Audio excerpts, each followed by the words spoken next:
A 5 meses de entrar en vigencia la ley Aula Segura, 6 alumnos del Liceo Enrique Molina Garmendia de Concepción, de entre segundo y cuarto medio, fueron identificados participando en incidentes en los que 2 docentes denunciaron haber sido objeto de agresiones por parte de los adolescentes, por lo que se decidió cancelarles la matrícula. Lo que invoca este colegio es que tiene el respaldo normativo de la denominada ley Aula Segura y que además lo que está haciendo es aplicar el reglamento de disciplina del mismo establecimiento, que dispone como una sanción pertinente para estos hechos graves la expulsión de los estudiantes que los cometan. 4 alumnos apoyados por sus apoderados iniciaron la tramitación de un recurso de protección y también ingresaron una orden de no innovar para evitar la expulsión de sus hijos. En un principio esto fue acogido, pero luego llegaron nuevos antecedentes a la Corte de Apelaciones penquista.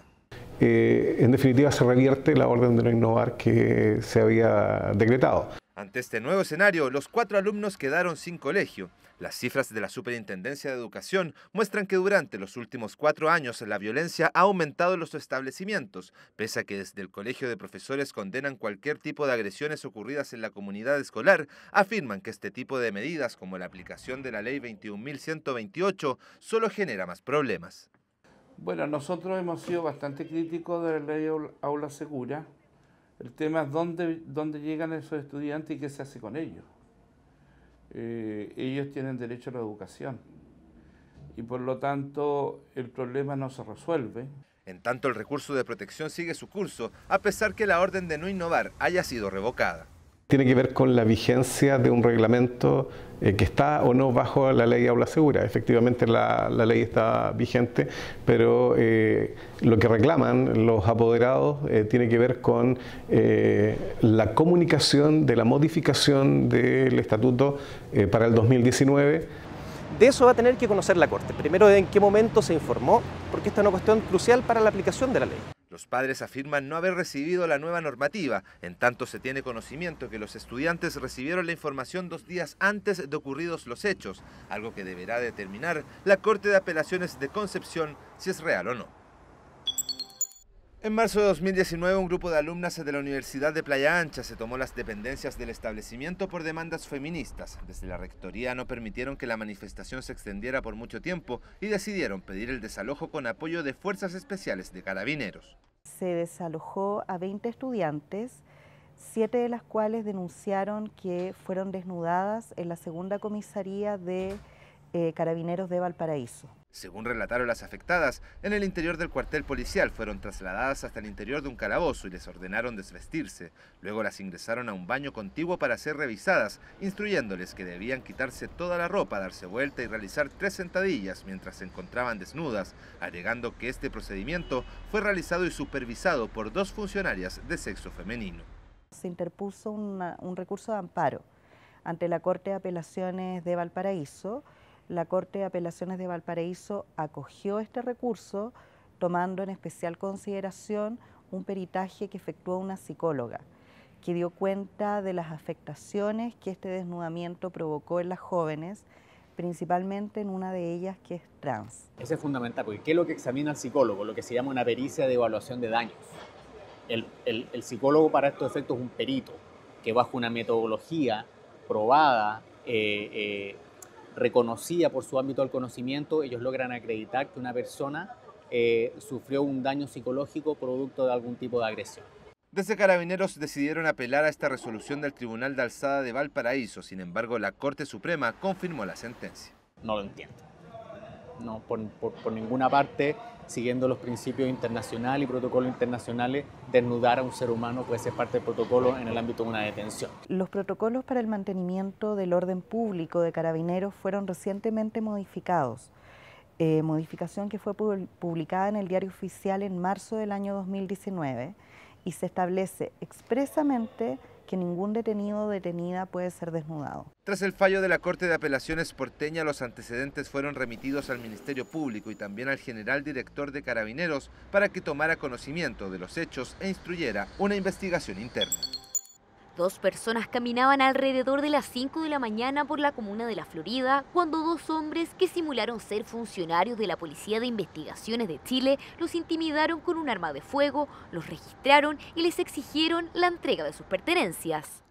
Tirándolos hacia una pared, para proceder a registrarlos. Y es en este procedimiento que se dan cuenta en verdad que no son tal la gente que decían. Según la acusación del Ministerio Público, el hecho sería constitutivo del delito consumado de robo con violencia e intimidación. Sin embargo, la Fiscalía no persiguió el que fueran falsos detectives, pese a que también está tipificado como ilícito. Quiere más acreditación.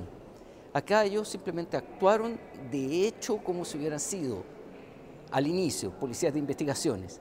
El artículo 213 del Código Penal establece que el que fingiera autoridad, funcionario público o titular de una profesión que por disposición de la ley requiera título o el cumplimiento de determinados requisitos será penado con presidio menor en sus grados mínimo medio, es decir, de 541 días a 3 años y a una multa que va desde 290.000 pesos a 970.000. El medio idóneo para identificarse de un oficial investigador de la Policía de Investigaciones de Chile es su placa de servicio. En ella podemos observar elementos identificatorios que puedan hacer discriminar a quien se le exhibe.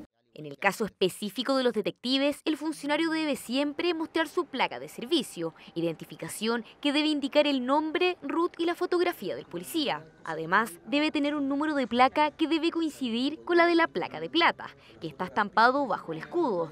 Asimismo, el portaplaca siempre será de color burdeo. Es obligación de cualquier oficial de la Policía de Investigaciones de Chile exhibir su placa de servicio al momento de interactuar o de tomar un procedimiento con la ciudadanía.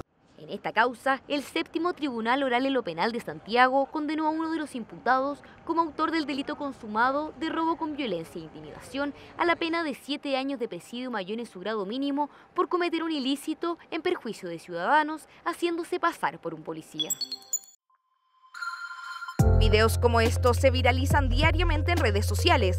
Facebook, WhatsApp, Twitter, Instagram, Snapchat son algunas de las aplicaciones y sitios web en que millones de personas se comunican, socializan y también las utilizan de formas que pueden afectar a otros. Compartir publicaciones y dar me gusta son las principales acciones que un usuario promedio realiza en redes sociales. Sin embargo, este mismo concepto, el compartir, ha generado conflictos que han llegado a tribunales.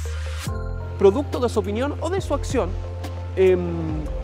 la ponen en un espacio donde quieren denostarla de forma pública, suben imágenes, en la mayoría de los casos no consentidas, y intentan exponerla con la intención no de mejorar la sociedad, de destruir a ese individuo.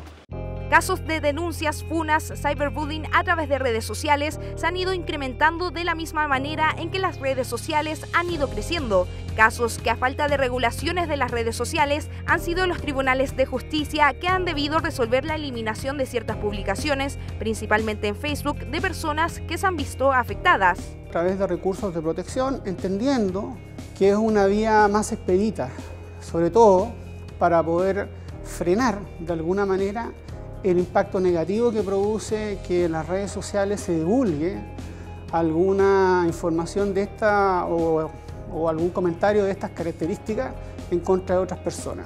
Básicamente en nuestro país, cuando hay algún problema, hay algún tipo de contenido que afecte a una persona, la vía por las cuales se intenta solucionar este conflicto es a través del recurso de protección, porque lo que pretende el aludido es que se acabe ese contenido o que no siga circulando esa imagen en una red social que se puede viralizar, y lo que pretende esa persona es terminar, digamos, con ese contenido. Uno de estos casos ocurrió en la Corte de Apelaciones de Concepción. Una persona decidió presentar un recurso de protección al ser dañada su honra por Facebook. Una persona lo acusó de haber realizado un mal trabajo en su taller mecánico. Mediante esta red social, decidió funarlo y en solo minutos ya se había hecho viral.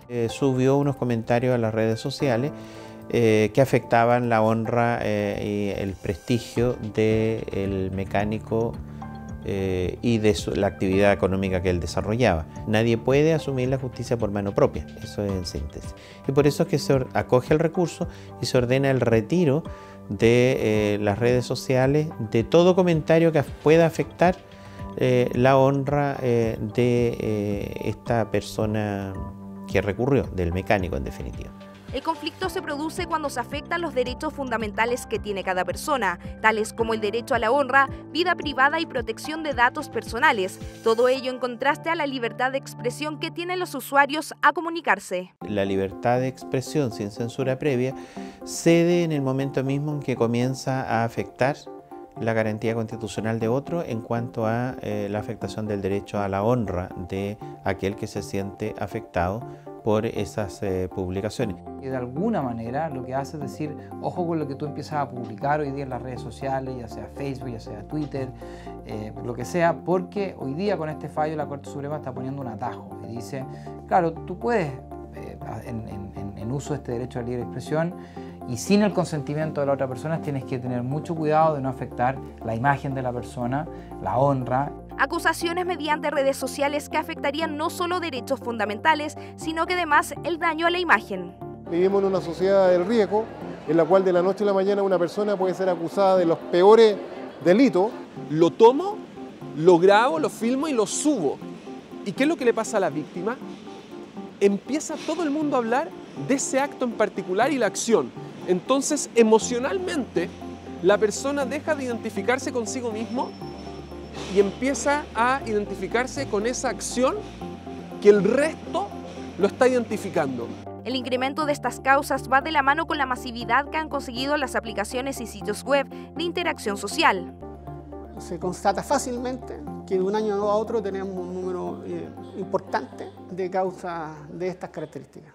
En redes sociales, pese a existir un lineamiento jurisprudencial, no existe un control verdadero de quienes mediante grupos comparten distintas informaciones. Hay un vacío legal, es una materia que no está regulada al punto que no es solo una cuestión nuestra, es a nivel internacional. En la medida en que estos portales, una vez que sean sorprendidos y se les obligue a bajar la información que están subiendo, vuelvan a hacerlo, pero esta vez bajo un cambio de identidad en las redes sociales, habría que nuevamente accionar en contra de ellos. Vacíos legales, falta de legislación, denuncias realizadas mediante redes sociales que cada vez van en aumento y que implica que los afectados deban recurrir a tribunales para eliminar publicaciones en su contra, que se viralizan y terminan dañando gravemente la vida de los usuarios detrás del perfil. Una rama de un árbol de gran tamaño cayó encima de un auto en esta calle ubicada en Ñuñoa.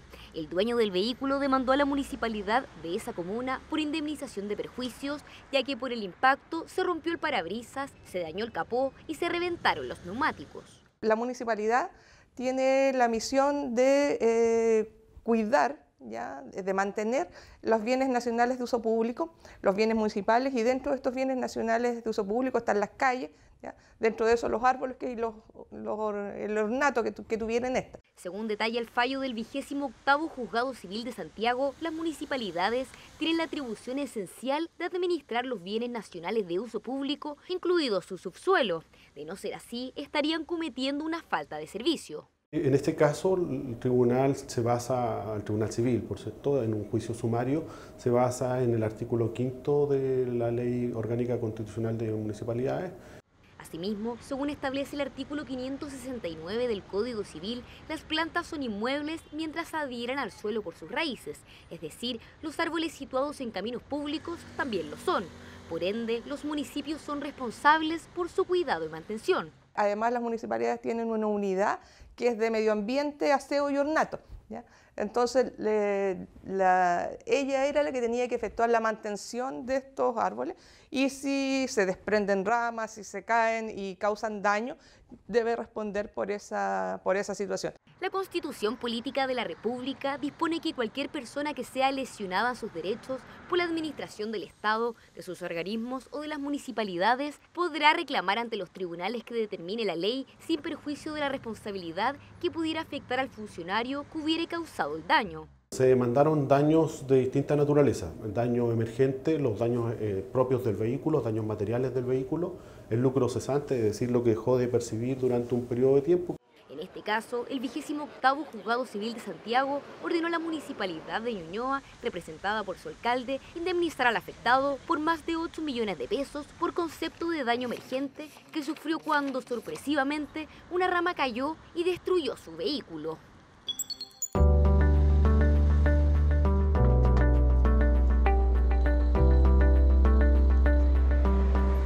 Iván Sangüesa es abogado redactor del Centro Documental de la Corte Suprema.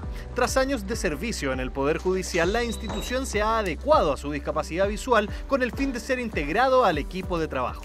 La tecnología ha sido para nosotros un tremendo avance, un tremendo logro y una herramienta de inclusión muy fuerte. Yo en el Poder Judicial no te podría decir que tengo alguna cosa, algún problema siendo ciego.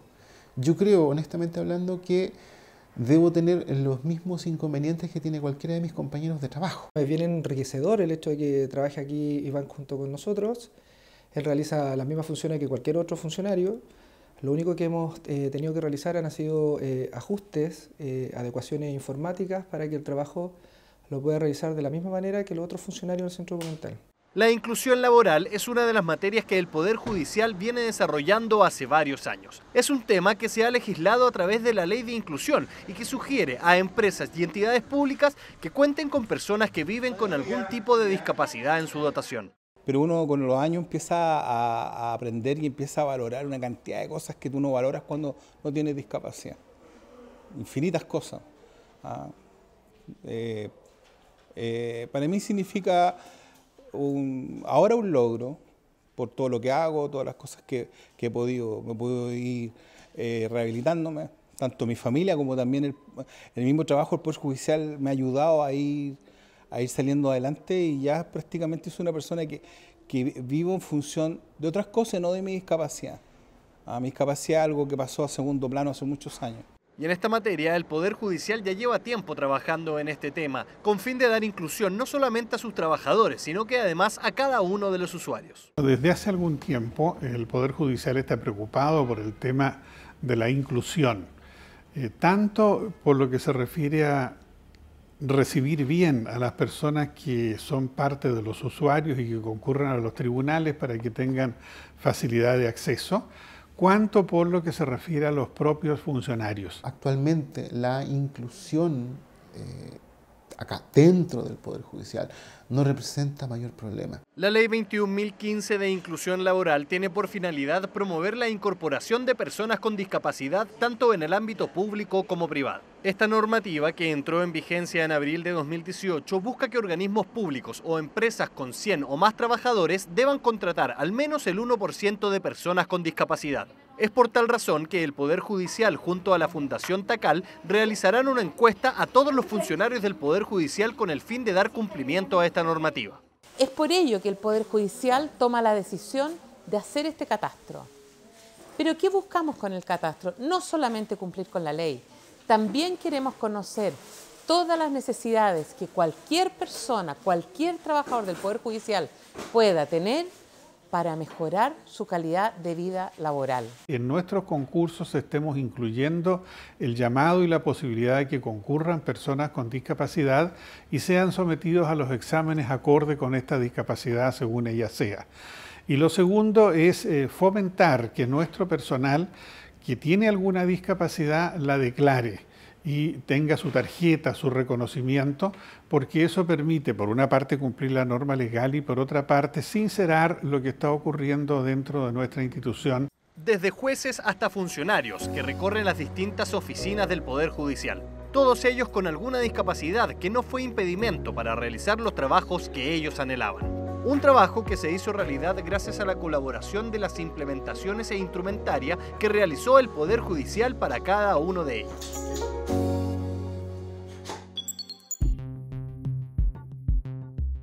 La Ley 21.128, más conocida como Aula Segura, es una normativa que busca dar mayores atribuciones a directores de establecimientos educacionales en materias como expulsión y cancelación de matrículas de estudiantes. Estas medidas serán determinadas en caso en que se produjeran actos violentos al interior de colegios, entendiéndose como hechos de violencia los que afecten la convivencia escolar.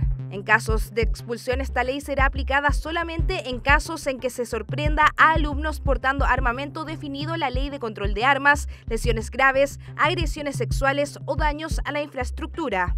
En caso de determinar esta medida, el Ministerio de Educación, a través de la Secretaría Regional Ministerial respectiva, velará por la reubicación del estudiante sancionado en establecimientos que cuenten con profesionales que presten apoyo psicosocial y adoptará las medidas para su adecuada inserción en la comunidad escolar. Además, informará de cada procedimiento sancionatorio que derive en una expulsión a la Defensoría de los Derechos de la Niñez cuando se trate de menores de edad. El Tribunal de Juicio Oral en lo Penal de Valdivia cumplirá en diciembre 15 años de funcionamiento y en el marco de su trabajo jurisdiccional conmemorará esta fecha acercando la labor de los jueces y funcionarios judiciales a la comunidad. En esa línea, el viernes 3 de mayo pasado, el TOP de Valdivia se trasladó hasta Panguipulli para realizar un juicio oral por un delito cometido en un sector rural de la comuna en 2015. La audiencia fue integrada por los jueces Carlos Acosta, Pamela Lobos y Carlos Flores. Entendemos que hay comunas muy alejadas de la ciudad de Valdivia, a la gente le cuesta trasladarse, hay temas de transporte público, debe levantarse muy temprano y la idea era venir acá, acercar el tribunal a la gente, que los testigos pudieran estar cerca para poder declarar con mayor facilidad, también el fiscal, el defensor, en general todos que puedan desarrollar el juicio con mayor facilidad. Esa es la idea y se va a repetir esta experiencia también prontamente en la ciudad de la Unión. La ministra de la Corte Suprema, Ángela Vivanco, dictó la charla La protección de la privacidad en redes sociales, la experiencia jurisprudencial de la Corte Suprema, en la jornada inaugural del año académico de la Facultad de Derecho de la Universidad Autónoma. La actividad se llevó a cabo en el campus El Llano de la Casa de Estudios y contó con la presencia de más de 150 alumnos de la carrera de Derecho, junto a académicos y autoridades de la universidad.